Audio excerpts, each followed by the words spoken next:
நிலா பாப்பா ஸ்கூலுக்கு கிளம்புறப்ப கதிர்கிட்ட கேக்குறாங்க, இனிமேட்டு தனம்மா என்ன ஸ்கூலுக்கு கூட்டிட்டு போக வரவே மாட்டாங்களா? போலீஸ் அவங்கள விடவே மாட்டாங்களாப்பா? கதிர் சொல்றாரு, நிலா பாப்பா தனம்மாவ எப்படியாவது கூட்டிட்டு வந்துடுறேன். மூர்த்தியோட வீட்டுக்கு லோன்காரங்க வந்திருக்காங்க, சத்தம் போட்டு கூப்பிடுறாங்க, தெருவே கூடிருது.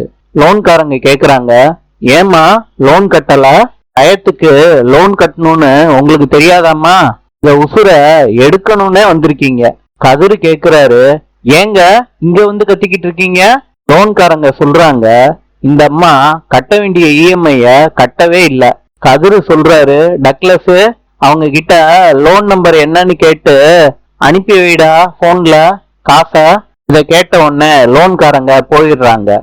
கதிர் சொல்றாரு, அம்மா நீங்க கவலைப்படாதீங்க, நீங்க கட்ட வேண்டிய பணத்தை நான் கரெக்டா கட்டிடுறேன். சௌந்தர்யா கேக்குறாங்க, தனத்தை ஜெயில இருந்து கூட்டிட்டு வர்றதுக்கு ஏதாவது வாய்ப்பு இருக்கா?